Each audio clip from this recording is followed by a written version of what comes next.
ओम नमः सिद्धेभ्य। आज की इस परिचर्चा में मेरा विषय रखा गया है व्यवहाराभासी की प्रवृत्ति के 4 मूल कारण। कल की परिचर्चा में हम सब लोगों ने निश्चयाभासी जीव के स्वरूप की चर्चा की और आज हम सब लोग जो चर्चा करेंगे वो व्यवहाराभासी जीव की चर्चा करेंगे। निश्चयाभासी का उल्टा है व्यवहाराभासी। निश्चयाभासी के लिए तो बाह्य क्रिया का वास्तव में कोई महत्व नहीं है, लेकिन व्यवहाराभासी जीव के लिए बाह्य क्रिया ही सर्वे सर्वा है। आप देखोगे तो जो ये व्यवहाराभासी जीव है ये शरीर की क्रिया में धर्म मानता है। व्यवहाराभासी जो जीव है ये शुभ कार्यों की क्रियाओं में धर्म मानता है। टोडरमल जी ने तो अपने मोक्ष मार्ग प्रकाशक ग्रंथ में जब व्यवहाराभासी जीव का प्रकरण प्रारंभ किया तो उन्होंने वहाँ कहा व्यवहार तो निश्चय के साथ प्रकट होता है, निश्चय के अभाव में व्यवहार का आभास मात्र होता है और इसी का पक्ष कर उसको धर्म जानकर मिथ्यात्व रूप जो परिणमता है वो वास्तव में व्यवहाराभासी जीव है। और ये व्यवहाराभासी जो जीव है ये 4 तरह की प्रवृत्ति इसकी दिखाई देती है। सबसे पहले ये कुल अपेक्षा धर्म मानने से ये मानता है कि भैया मैं जिस कुल में जन्मा वही धर्म मेरा है। दूसरा, परीक्षा बिना आज्ञा मानने से। तीसरा, यदि हम सब लोग देखें तो सांसारिक प्रयोजन के धर्म के लिए धारण करने से। और चौथा, यदि हम सब लोग देखें तो ये निश्चय को धर्म नहीं जानकर अभूतार्थ रूप धर्म को साधता है। सबसे पहले बात यदि हम सब लोग करें कुल अपेक्षा धर्म मानने की, तो कितने ही जीव ऐसे हैं जो कुल क्रम से ही अपने आप को जैनी कहते हैं। जैन धर्म का स्वरूप तो जानते नहीं, लेकिन कुल में जैसी प्रवृत्ति चली आ रही है वैसे वो प्रवृत्त होते रहते हैं। यदि कुल से यदि अपन सब लोग प्रवृत्ति रूप यदि प्रवृत्त माने तो फिर तो जो अन्य धर्म है उसमें भी ये कार्य सिद्ध होता हुआ हम सब लोगों को दिखाई देता है, क्योंकि अन्य धर्मी जीव भी अपने अपने धर्म के अनुसार अब हम सब लोगों को प्रवृत्त करते हुए दिखाई देते हैं। और बात रही कुल की, तो यदि हम सब लोग देखें तो टोडरमल जी ने उदाहरण दिया कि भैया जैसे कोई व्यक्ति दरिद्री हो तो फिर आप धनवान कैसे। वहां तो कुल क्रम का विचार नहीं करता। धर्म के क्षेत्र में ये जीव कुल क्रम का विचार करता है और धर्म के क्षेत्र में कुल का क्या प्रयोजन। पिता तो हमने तो प्रथमानुयोग में ऐसे खूब उदाहरण देखे कि पिता तो कहाँ जाए, पिता नरक जाए और पुत्र मोक्ष जाए, पुत्र मोक्ष जाए और पिता नरक जाए। और ये जीव धर्म के क्षेत्र में कुल का प्रयोजन लगाता हुआ वहाँ दिखाई देता है, लेकिन कुल क्रम धर्म के क्षेत्र में संभव नहीं है। और दूसरी बात, ये 5 इंद्रियों के विषयों में भोगों में ये जीव कुल क्रम तो वहाँ तो लगाता नहीं।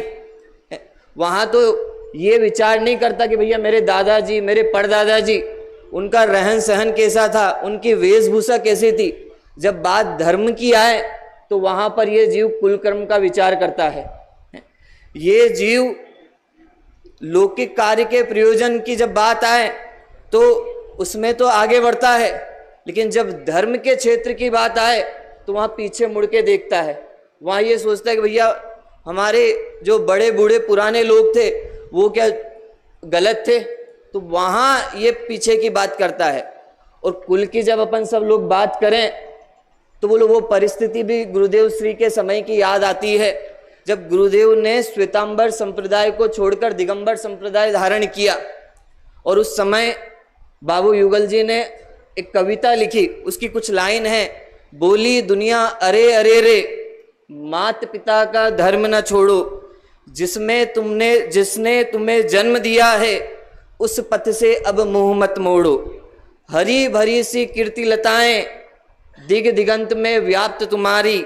और फिर उनसे कहा यह लो सिंहासन लो, लेकिन रखो लाज हमारी, अरे तुम्हारे इस निश्चय से भूतल पर भूचाल मचा रे, लो रोको तूफान चला रे, पाखंडों के महल ढाता। और गुरुदेव ने उत्तर भी दिया और बाबूजी ने उन शब्दों में उसको पिरोया। उन्होंने कहा, उत्तर मिला धर्म शिशु जननी के आंचल में धर्म नहीं पलता, और पिता की परंपरा से बंधकर धर्म नहीं चलता। आप सोचो, यदि कुल परंपरा से यदि धर्म होता तो फिर तो ये बड़ी दिक्कत होती। और कोई कहे कि लेकिन अपनी परंपरा छोड़कर नवीन मार्ग में प्रवर्तना उचित थोड़ी है। हम अपना धर्म छोड़े और नए मार्ग में लगे, तो उसके लिए भी कहा भैया परंपरा छोड़कर यदि अपनी बुद्धि से ये जीव नवीन मार्ग धारण करे तो बोले उचित नहीं है। लेकिन लेकिन हम देखते हैं काल दोष के कारण कई पुरुषों ने बोले कि पाप रूप प्रवृत्ति परंपरा चलाई है, उनका निषेध कर कर यदि हम अपनी जैन परंपरा में प्रवर्तन करें तो ये बुरा नहीं है। और अंत में टोडरमल जी ने ये तक कहा, यदि तुझे कुल परंपरा का विचार करना है ना, तो विवाह आदि अपने कुल संबंधी कार्यों में तो कुल परंपरा का विचार करना, लेकिन धर्म के क्षेत्र में कुल परंपरा का विचार करने की आवश्यकता नहीं है। यहाँ पे एक चीज हमें देखना, टोडरमल जी ने धर्माचरण का निषेध नहीं किया, धर्माचरण यहाँ पे उनने कुल बुद्धि का निषेध किया। ये भी हम सब लोगों को यहाँ पर देखना चाहिए। और यदि हम सब लोग दूसरी प्रवृत्ति की ओर जाएं, तो जिसमें ये जीव ये कहता है कि परीक्षा रहित आज्ञानुसारी धर्मधारक व्यवहाराभासी, कि भैया हमें तो परीक्षा नहीं करनी, हमें तो आज्ञानुसारी बनना। और हम देखते हैं कितने ही आज्ञानुसारी जीव जैन हैं और जिन आज्ञा को मानते हैं और ये कहते हैं कि भैया हमें तो जिनेंद्र भगवान की जैसी आज्ञा है, शास्त्रों में जैसी बात आई है वैसी बात माननी। तो टोडरमल जी कहते हैं भैया आज्ञानुसारी बुरा नहीं है, आज्ञानुसारी में हमें कोई दिक्कत नहीं है, लेकिन परीक्षा रहित में दिक्कत है। हमारे तो आचार्य जगह जगह हम सब लोगों को कहते हैं कि भैया मैं निज वैभव से ये बात बता रहा हूं, लेकिन तुम अपने निज वैभव से इस बात को जानना। हमारे यहाँ तो कितने सारे ग्रंथ परीक्षा नाम से प्रकाशित हैं। आप देखो, धर्म परीक्षा, परीक्षा मुख, ऐसे अनेक ग्रंथ जो है, शासन परीक्षा, ऐसे अनेक ग्रंथ परीक्षा के नाम से प्रकाशित हैं। अरे न्याय दीपिका ग्रंथ में तो परीक्षा की परिभाषा भी बताई। वहां तो कहा विरुद्ध नाना युक्ति प्राबल्य द्रोबल्य अवधारणाएं प्रवर्तमानो च परीक्षा। वहां तो परीक्षा तक की परिभाषा बताई। और ये जीव कहता, और जब तक ये जीव परीक्षा नहीं करेगा ना, तब तक निर्णय तक नहीं पहुंचेगा। और निर्णय तक नहीं पहुंचेगा तो ये जीव सत्यार्थ वस्तु तक पहुंचने वाला नहीं है। इसीलिए परीक्षा तो करना ही करना, परीक्षा के बिना तो कार्य होने वाला नहीं है। और यथार्थ सत्य श्रद्धान के लिए इस जीव को परीक्षा करनी चाहिए। और जब परीक्षा की बात आती है तो ये जीव एक बात और हम सब लोगों से कहता हुआ दिखाई देता है कि हमने तो शास्त्रों में पढ़ा है कि 10 प्रकार के सम्यक में एक आज्ञा सम्यक तो भी है। हमने तो पढ़ा है कि धर्म ध्यान के भेदों में एक आज्ञा विचय नाम का धर्म ध्यान भी है। और हमने तो ये भी सुना है कि भैया जिन वचन में शंका न धार, जिनेंद्र भगवान के वचनों में हम सब लोगों को शंका नहीं करनी चाहिए। ये परीक्षा न करे उसके लिए ये तर्क हम सब लोगों को देता हुआ दिखाई देता है। लेकिन उसके लिए कहते हैं सबसे पहले बात, यदि अपन सब लोग शंका की भी करें, देखो शंका भी वास्तव में अपन सब लोग उसको 2 भागों में बांट सकते हैं। एक तो ये हो सकता है कि भैया शंका नहीं करना, इसमें एक तो हम सब लोगों से भैया जिज्ञासा करना, और एक होता है अविश्वास होना। तो हम अविश्वास करने के लिए शंका नहीं, हमारा तो जिज्ञासा करने के लिए हम सब लोग परीक्षा करते कि भैया इसको और हम सब लोग और अच्छे से इसको जाने, इसीलिए वहां पर ये बात कही। और ये बात भी कहेगा कि हम सब लोग परीक्षा करें तो किस किस की परीक्षा करें। तो गुरुदेव तो गुरुदेव तो कहते थे कि भैया परीक्षा करनी तो जो अपने मूलभूत हैं, जो अपनी मूल रकम है, उनकी परीक्षा कर लेना। देव, शास्त्र, गुरु, मोक्ष मार्ग, इनकी परीक्षा कर लेना। और बाकी चीजों की यदि परीक्षा ना भी हो तो काम चलेगा, लेकिन इनकी परीक्षा तो ये जीव कर ही लेना। क्योंकि फिर ये कहता है किन किन की परीक्षा करें, क्योंकि बहुत सारी बातें हैं। तो जिनकी परीक्षा हो सकती है, जो प्रमाण नय आदि का विषय हो, उनकी तो परीक्षा कर लेना। जो अनुमान आदि से जानने में आए, उनकी परीक्षा कर लेना। लेकिन शास्त्रों में कई बातें ऐसी भी हैं जो अनुमान आदि, प्रमाण आदि का विषय नहीं बनती हो, तो उनको आज्ञा से स्वीकार कर लेना। और शास्त्रों में कई बातें ऐसी भी हैं जो इस शास्त्र में तो मिल रही, लेकिन अन्य शास्त्र में भी मिल रही, तो उसकी परीक्षा करना जरूरी नहीं है। और जिस जगह हम सब लोगों को शास्त्र में परस्पर विरुद्ध बातें दिखाई दे, तो अपनी बुद्धि से प्रमाण नय आदि लगाकर वहां परीक्षा जरूर कर लेना। और यदि तू कहता भैया परीक्षा नहीं, हम परीक्षा करेंगे तो शंका उठेगी, तो उसके लिए कहा भैया आज्ञा प्रदानी से परीक्षा प्रदानी श्रेष्ठ कहा अष्टसहस्त्री ग्रंथ में। स्वाध्याय के 5 अंग कहे, स्वाध्याय के 5 अंगों में दूसरा अंग प्रश्ना भी है, पूछना भी है। और यदि पूछना गलत होता, परीक्षा करना गलत होता, तो आचार्य उमा स्वामी ने तो तत्वार्थ सूत्र में लिखा है प्रमाण नय अधिगमा, कि हमें किसी वस्तु को जानना है तो प्रमाण और नय से हम सब लोग वस्तु को जानो।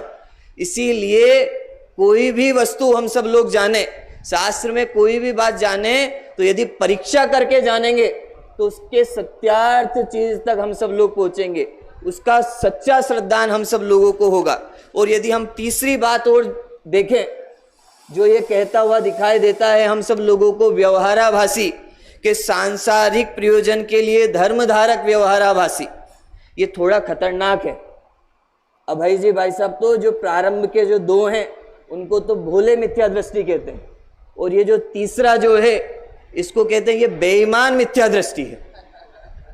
वो इसके लिए कहते हैं कि जैन धर्म का सेवन तो संसार नाश के लिए किया था, उसके द्वारा तो संसारिक प्रयोजन तू साधने लगे, तो तूने तो अन्याय किया, तूने तो पाप किया। अरे मोक्ष के साधन को तू संसार का साधन बना बैठे, सुखी होने को साधन को तू दुखी होने का साधन बना बैठे, तो ये तो बड़े पाप का काम हुआ।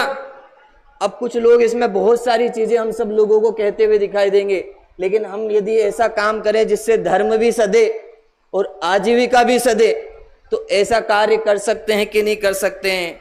और तो उसके लिए कहा भैया जो धर्म के साधन हैं, पूजन शास्त्रादि जो कार्य हैं, उनको यदि तू आजीविकादि का साधन बनाएगा तो निश्चित पापी ही है। ये टोडरमल जी ने कहा कि यदि तू पूजनादि को, शास्त्रादि को इसका साधन बनाए। और ये जब बात आती है तो हमें वो भागचंद जी की याद आती है। आप सब लोगों ने वो कविवर भागचंद जी का उदाहरण सुना होगा। पाप के उदय में उनकी पारिवारिक स्थितियां बहुत ज़्यादा अच्छी नहीं थी, और पाप के उदय में उनके साथ ऐसा हुआ कि उनको एक जगह से दूसरी जगह, दूसरी जगह से तीसरी जगह भटकना पड़ा। और वो ईसागढ़ से जयपुर गए मजदूरी करने के लिए, और वहाँ पर एक शास्त्र सभा में जाके बैठे। और शास्त्र सभा में जाके बैठे तो बाद में उन्होंने भजन गाया, तो किसी ने कहा ये तो भागचंद जी का भजन है। तो पहले तो वो चुप रहे, उनको ये पता था कि यदि मैं कह दूंगा मैं भागचंद हूँ तो ये मेरी बोले के आवा भगत करेंगे, और बोले कि ये तो मुझे शास्त्र के आधार से करेंगे, भजन के आधार से करेंगे। तो उन्होंने पहले तो चुप रहे, लेकिन बाद में उन्होंने पूछा आप हो कौन? तो उन्होंने कहा भैया वो भागचंद में ही हूँ। तो लोगों ने उनको रोकने की कोशिश की कि आपको यहीं रुकना है। तो उनने उस समय एक बात कही, उन्होंने कहा कि आज तो लक्ष्मी रूठी है, कल बोले यदि ये सरस्वती माँ जिनवाणी भी रूठ गई तो ये बोले ये भागचंद कहाँ जाएगा। इसीलिए हम सब लोगों को भी ये शास्त्र आदि को, पूजना आदि को आजीविकादि का तो साधन बनाना ही नहीं चाहिए, ये तो पाप के कार्य हैं। कई लोगों को बहुत सारे प्रश्न होंगे, बोले कि ये फिर ये इस क्षेत्र में काम करना कि नहीं करना, ये काम होगा कि नहीं होगा। लेकिन वास्तव में आप यदि विचार करो तो यदि कोई जीव यदि अपने आत्म तत्व से भीगा होगा तो वो इस कार्य को आजीविकादि का कारण कभी बनाएगा ही नहीं। इसीलिए तो कहा है पहले ना उपदेश दे तू, पहले तू उपदेश ले। फिर से बोलता हूं, पहले ना तू उपदेश दे तू, पहले तू उपदेश ले। जिसका जो व्यक्ति वास्तव में इसमें आत्म स्वरूप में लगने वाला जीव होगा वह तो इस कार्य को कभी इसका साधन बनाएगा ही नहीं। और आप सोचो यदि इसको आजीविकादि का साधन बनाए तो ये तो बिल्कुल वैसा होगा कि भैया धागे के लिए मोतियों की माला तोड़ दी। ये तो बिल्कुल ऐसा होगा जैसे सामान ढोने के लिए एरावत हाथी का प्रयोग करें। अरे जिस कार्य से बोले मोक्ष मार्ग की प्राप्ति होती है उस कार्य को तू यदि ऐसा बना दे तो पाप ही है। और फिर इसमें एक प्रश्न और टोडरमल जी ने उठाया, लेकिन बोले यदि ऐसा है तो जो हमारे मुनिराज है ना, वो मुनिराज भी तो धर्म साधन करके घर पर आहार आदि के लिए भोजन के लिए जाते हैं। तो टोडरमल जी ने वहां उत्तर दिया, देखो मैं पढ़ता हूं, स्वयं तो कुछ आजीविकादि का प्रयोजन विचार कर धर्म साधन नहीं करते, उन्हें धर्मात्मा जानकर कोई भोजन उपकारादि करे तो कोई दोष नहीं है। भोजनादि का विचार कर कर यदि वो धर्म साधन करे तो ये समझना कि वो पाप ही है। इसीलिए वो जीव तो कैसा है कि वो जीव तो मिथ्या दृष्टि ही है जो इस क्षेत्र को काम करें। और एक लास्ट में अंत में, क्योंकि समय हो चुका है, धर्म बुद्धि से धर्म धारक व्यवहाराभासी। वास्तव में ये जो जीव है ये निश्चय का स्वरूप नहीं जानता। कितने ही धर्म बुद्धि से धर्म साधते हैं, क्योंकि धर्म बुद्धि हुई है इसलिए वो धर्म को साधेंगे, लेकिन निश्चय धर्म को नहीं साधते। इसीलिए अभूतार्थ धर्म को साधते हैं और व्यवहार, दर्शन, ज्ञान, चारित्र को ही मोक्ष मार्ग मानकर उसमें ही वो जीव लगे रहते हैं। इस तरह ये व्यवहाराभासी जीव की ये चार प्रवृत्ति यहाँ पर बताई। वैसे तो उसकी अनेक प्रकार की प्रवृत्तियाँ होती है, लेकिन टोडरमल जी ने मुख्य रूप से यहाँ पर हम सब लोगों को वो चार प्रवृत्तियाँ यहाँ पर बताई।